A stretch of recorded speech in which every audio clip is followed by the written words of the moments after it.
Hi everyone, welcome back to my YouTube channel. It's me, आपकी अपनी educator Swati Yadav. इसी के साथ स्टार्ट करते हैं हम अपना आज का वीडियो लेक्चर। आज के इस वीडियो लेक्चर में मैं आपको पढ़ाऊंगी एशियान की कुछ रिमेनिंग टॉपिक्स। ठीक, अगर आपने मेरा प्रीवियस वीडियो लेक्चर देखा हो तो हमने वहाँ स्टार्ट किया था रीजनल ऑर्गेनाइजेशन का पार्ट 2, जिसका नाम है एशियान, जिसमें हमने उसके इस्टेब्लिशमेंट के बारे में, ठीक, हमने उसके मेंबर्स के बारे में, हमने देखा था कि कितने नेशंस उसके मेंबर हैं, हमने उसके ऑब्जेक्टिव्स के बारे में पढ़ लिया था। अब जो कुछ टॉपिक्स रह गए हैं उनको मैं इस वीडियो लेक्चर में कवर करूंगी। ठीक, स्टार्ट करते हैं। देखिए, इस वीडियो लेक्चर में मैं आपको बताऊंगी कि एशियान ने किस तरीके से अपनी इन 10 मेंबर्स नेशन को होल्ड कर रखा है। ठीक, तो उस तरीके को इन्होंने नाम दिया है एशियान बे। एशियान बे इन्होंने अपने उस तरीके को नाम दिया है जिसके थ्रू इन्होंने इन 10 नेशन मेंबर को होल्ड कर रखा है। अगर आपको याद हो, हमने ईयू में पढ़ा था कि इनके पास पहले 28 मेंबर्स होते थे। ठीक, ईयू में हमने पढ़ा था कि 2016 से पहले इनके पास 28 मेंबर्स होते थे एंड 2016 में ब्रिटेन ने एग्जिट कर दिया था। मे बी हो सकता है कि ईयू कुछ ऐसी पॉलिसी ले आया हो जिसमें ब्रिटेन अपनी सहमति ना दिखा रहा हो and some other thing to be happen, मतलब कोई और फैक्टर भी रहा सकता है। तो हम देखेंगे कि ऐसी सिचुएशन एशियान में क्यों नहीं आई। ठीक, तो हम उस चीज़ को इस वीडियो लेक्चर में पढ़ेंगे। तो देखिए, ऐसी सिचुएशन एशियान में ना आने का रीज़न है कि एशियान ने अपना एक तरीका डेवलप कर रखा है, ठीक, जिसके थ्रू वो अपने 10 नेशन मेंबर्स को होल्ड किए हुए हैं। उस तरीके का नाम है इंटरैक्शन। ठीक, जिसमें उन्होंने कुछ फैक्टर्स ला रखे हैं। एक है इंटरैक्शन। उन्होंने कहा है कि हमारे जो जितने भी 10 नेशंस हैं उनके बीच में इंटरैक्शन होना चाहिए। ठीक, उन्होंने कहा है कि हमारा एक मैनर ऑफ कम्युनिकेशन है जिसको वो कहते हैं इनफॉर्मल मैनर। ठीक, कि हमारे इतने फ्रेंडली रिलेशन है आपस में कि किसी को अपनी बात रखने में कोई भी हेजिटेशन नहीं होती है।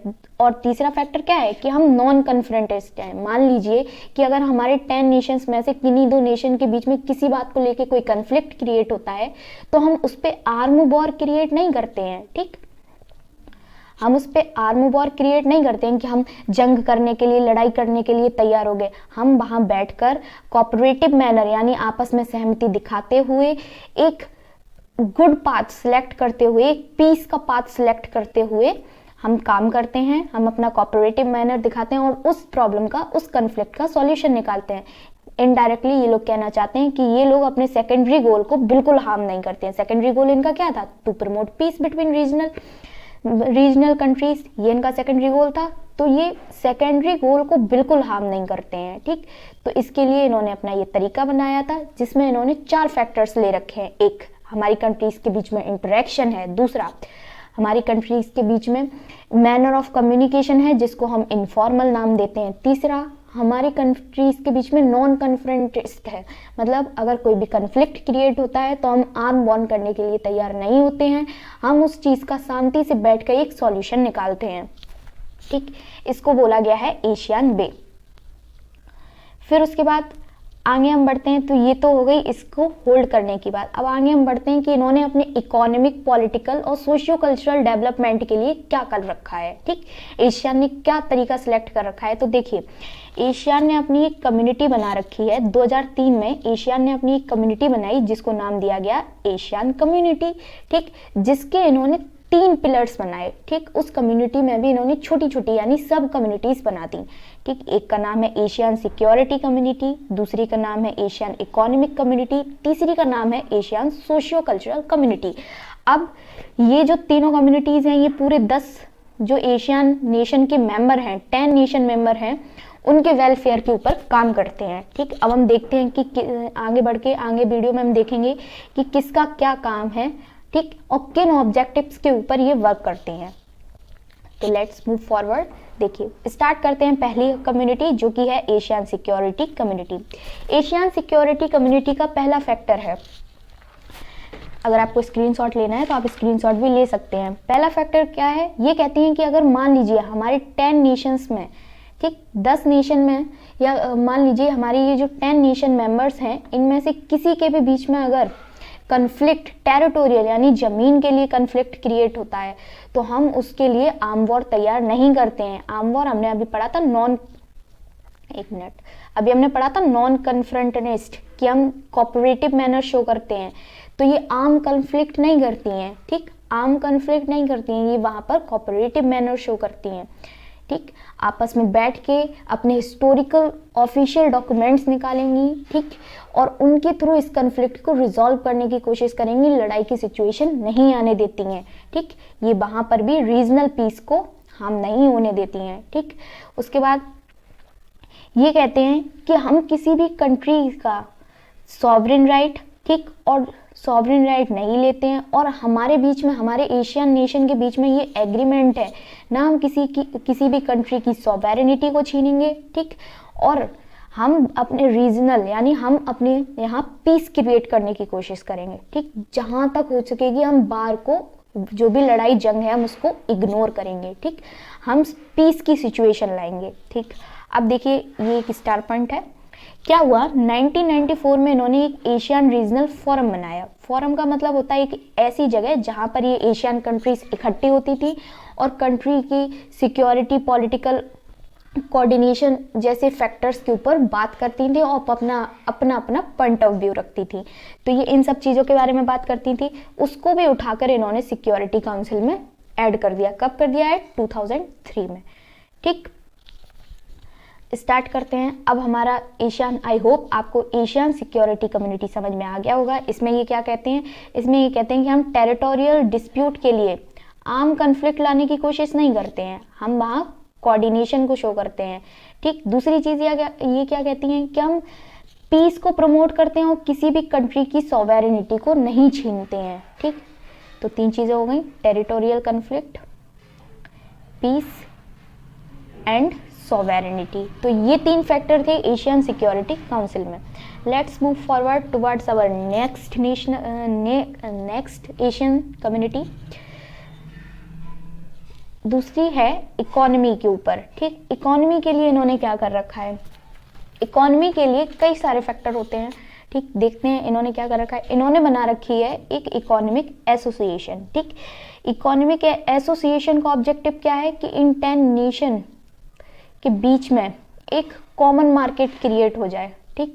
आई होप आप जिस सिटी या शहर में रह रहे होंगे वहाँ भी एक कॉमन मार्केट होगा। मैं मैनपुरी से बिलोंग करती हूँ, तो हमारे यहाँ जितने भी गांव या छोटे छोटे कस्बे हैं, तो वहाँ के लोग मैनपुरी का ही मार्केट करते हैं आके, ठीक। तो ये एक हमारा कॉमन मार्केट हो गया, ठीक। ऐसा ही आपके यहाँ कोई होगा कि कोई कहीं मार्केट करता होगा, मतलब कॉमन मार्केट होगा ही। तो वही बात कर रहे हैं कि हम 10 नेशन कुछ ना कुछ ग्रो करते हैं, तो एक कॉमन मार्केट क्रिएट करने की इन्होंने कोशिश की। फिर उसके बाद अगर इकोनॉमिक डिस्प्यूट आता भी है, ठीक, इन्होंने क्या बोला? इकोनॉमी के लिए एक डिस्प्यूट के ऊपर बात की। इन्होंने कहा अगर हमारे यहाँ इकोनॉमिक डिस्प्यूट आता है तो हम उसको सेटल करने की कोशिश करते हैं, ठीक। हम लोगों से बात करते हैं, हम लोगों का पॉइंट ऑफ व्यू जानते हैं, ठीक। हम उसके थ्रू इस इकोनॉमिक डिस्प्यूट को सेटल करने की कोशिश करते हैं। इकोनॉमिक डिस्प्यूट क्या होता है? एक लीगल एंटिटी होती है, ठीक, और कोई इंडिविजुअल है। लीगल एंटिटी और कोई इंडिविजुअल। लीगल एंटिटी मतलब क्या है? जिसके पास लीगल राइट हैं ट्रेड और बिजनेस करने के, ठीक, वो लीगल एंटिटी है। अगर किसी इंडिविजुअल को इस लीगल एंटिटी से कोई शिकायत है, ठीक, और वो इसकी वजह से मार्केट में इकोनॉमी को हार्म हो रहा है, तो वो इस पे कन्फ्लिक्ट क्रिएट करने की कोशिश नहीं करते हैं। वो इसको मैकेनिज्म के थ्रू यानी एक प्रोसेस के थ्रू या लोगों से कोऑर्डिनेट करके थ्रू इसको सेटल आउट करने की कोशिश करते हैं, ठीक। फिर उसके बाद इन्होंने अपनी इकोनॉमी को प्रमोट करने के लिए क्या किया? इन्होंने अपनी इकोनॉमी को प्रमोट करने के लिए फ्री ट्रेड एग्रीमेंट लाया, ठीक। देखिए इन्होंने अपनी इकोनॉमी को प्रमोट करने के लिए फ्री ट्रेड एग्रीमेंट लाया, जिससे लोग ज़्यादा एम्प्लॉयड होंगे, ठीक। दूसरी कंट्रीज आके यहाँ ज़्यादा इन्वेस्टमेंट करेंगी और लोगों को ज़्यादा सर्विसेज मिलेंगी, ठीक। इसके लिए इन्होंने अपना फ्री ट्रेड एग्रीमेंट लाया, ठीक। तो ये हो गई इकोनॉमिक सिक्योरिटी काउंसिल की बात। इन्होंने क्या किया? इन्होंने कॉमन मार्केट क्रिएट करने की कोशिश की। पहले एक इकोनॉमिक एसोसिएशन बनाई, उसके थ्रू कॉमन मार्केट क्रिएट करने की कोशिश की, ठीक। और अगर कभी भी इकोनॉमिक डिस्प्यूट होता है तो वो इसको सेटल डाउन करने की कोशिश करते हैं, ठीक। और इन्होंने फ्री ट्रेड एग्रीमेंट साइन करना स्टार्ट भी कर दिए हैं, ठीक। ये इनकी इकोनॉमिक सिक्योरिटी कम्युनिटी के बारे में बात हो गई। सोशियो कल्चरल कम्युनिटी में आपकी बुक में कुछ ज़्यादा खास दिया नहीं गया है, इसलिए मैंने उसके ऊपर नोट्स नहीं बनाए। अगर आपको पढ़ना है तो you can read out from your book. Start करते हैं, इंडिया किसके साथ क्या रिलेशन है। ठीक, इंडिया का एशियान के साथ क्या रिलेशन है। ठीक, उससे पहले हम एशियान का पॉइंट ऑफ व्यू जानना चाहेंगे। ठीक, कि ये जो 10 नेशंस के बीच से हटके भी क्या इनका पॉइंट ऑफ व्यू है, क्या ये दूसरी कंट्रीज के साथ ट्रेड रिलेशन बनाना चाहती हैं कि नहीं। तो देखिए, एशियान ने इस चीज के लिए, इस क्वेश्चन का आंसर देने के लिए तैयार किया है एशियन विजन ऑफ 2020। ठीक, एशियान ने एशियन विजन ऑफ 2020 तैयार किया है, जिसमें इन्होंने कहा है कि हम वेस्टर्न कंट्रीज के भी बारे में सोचेंगे। ठीक, हम एशियान से बाहर जितनी भी कंट्रीज हैं उनके साथ ट्रेड रिलेशन बनाने के भी बारे में सोचेंगे। ठीक, ये इन्होंने इस एशियन विजन ऑफ 2020 में दे रखा है। ये बहुत इंपॉर्टेंट है, आपको इसको याद रखना होगा। आगे बढ़ते हैं। ठीक, और इसके साथ साथ एक मेजर पॉइंट बताया गया कि एशियन अकेली एक ऐसी रीजनल एसोसिएशन है जिसने पॉलिटिकल फोरम बना रखा है, जहां पर लोग आके अपना पॉइंट ऑफ व्यू रखते हैं सिक्योरिटी के पर्पस से, आपस में कंट्रीज के कॉपरेशन के पर्पस से हम क्या कर सकते हैं कि ताकि कंट्रीज के बीच में कॉपरेशन हो, इंटरेक्शन हो। ठीक, ये सिर्फ एशियान में मिलेगा, हमें यूरोपियन यूनियन में नहीं मिला था। ठीक, हम इस चीज़ के बारे में एशियान में ही पढ़ रहे हैं, हमें यूरोपियन यूनियन में ऐसे कोई भी पॉइंट के बारे में हमने नहीं पढ़ा था। अब इंडिया का इसके साथ क्या रिलेशन है, देखिए क्या बताया जा रहा है कि इंडिया और एशियान के रिलेशन के बारे में कि कोल्ड वॉर के दौरान इंडिया ने एशियान की तरफ कोई फोकस नहीं किया। ठीक, क्योंकि तब तो पूरे वर्ल्ड की नज़र उन 2 सुपर पावर्स पे ही थी, एक थी यूएसए, एक थी यूएसएसआर।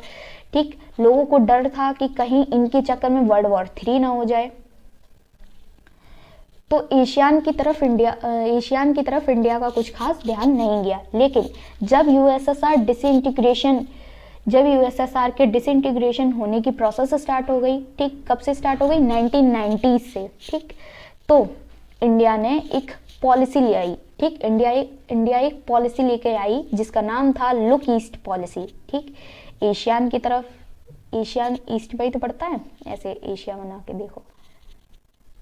हाँ, ठीक, एक पॉलिसी ले आई लुक ईस्ट पॉलिसी, जिसको 2040 में जब बीजेपी की गवर्नमेंट आई, प्राइम मिनिस्टर नरेंद्र मोदी बने, उस टाइम इन्होंने इसको नाम दे दिया एक्ट ईस्ट पॉलिसी। ठीक, एक्ट ईस्ट पॉलिसी इसको नाम दे दिया। 1990s में जब इन्होंने ईस्ट की तरफ थोड़ा ध्यान देने की कोशिश की, ध्यान देना स्टार्ट किया, जिसको नाम दे दिया गया था लुक ईस्ट पॉलिसी। ठीक, 2014 में इसी पॉलिसी को नाम दे दिया गया एक्ट ईस्ट पॉलिसी। ठीक, कि अब हम देखेंगे नहीं, अब हम उनकी तरफ एक्ट करेंगे। ठीक, फिर क्या होता है, इसके कॉन्टेक्स्ट में जब एक्ट ईस्ट पॉलिसी आ गई तो इंडिया ने इन एशियान के 3 नेशंस के साथ फ्री ट्रेड एग्रीमेंट साइन किया। फ्री ट्रेड एग्रीमेंट का क्या मतलब होता है, फ्री ट्रेड एग्रीमेंट का मतलब होता है कि जब भी हमारी कंट्री में कुछ इंपोर्ट या एक्सपोर्ट होगा तो हम इंपोर्ट और एक्सपोर्ट के ऊपर कोई भी टैक्स नहीं लगाएंगे। ठीक, फ्री इंपोर्ट एक्सपोर्ट होगा, हम किसी भी प्रकार का कोई भी टैक्स नहीं लगाएंगे। तो ये एग्रीमेंट इंडिया ने एशियान के 3 नेशंस के साथ साइन किया। एक का नाम है सिंगापुर, दूसरे का नाम है मलेशिया और तीसरे का नाम है थाईलैंड। आई होप आपको ये नाम याद हो गए होंगे, नहीं याद हुए होंगे तो आप इनको की पॉइंट्स निकाल कर बार बार याद करने की कोशिश कीजिए। ठीक, अब ये जो फ्री ट्रेड एग्रीमेंट था ये कब इफेक्ट में आया, ये इफेक्ट में आया 2010 में। 2010 से हमने ये प्रोसेस के ऊपर काम करना स्टार्ट कर दिया। ठीक, फिर अब ये आपकी पिक्चर दी गई हुई है बुक में, जिसमें मोदी साहब खड़े हुए हैं, आप देख सकते हैं, आपकी बुक में ये पिक्चर है। उससे ये मैंने पॉइंट निकाल रखा है, इसमें बताया गया है कि इंडिया और एशियान ने न्यू दिल्ली में 25 जनवरी 2018 को एशियान की सिल्वर जुबली सेलिब्रेट की। अब आप ये मुझे कमेंट बॉक्स में बताइए कि सिल्वर जुबली क्या होती है। ठीक, सिल्वर जुबली कितने ईयर्स की होती है ये आप मुझे कमेंट सेक्शन में बताइए। ठीक, I hope you like this video. If you do so, then don't forget to like, share and subscribe. Thank you for watching.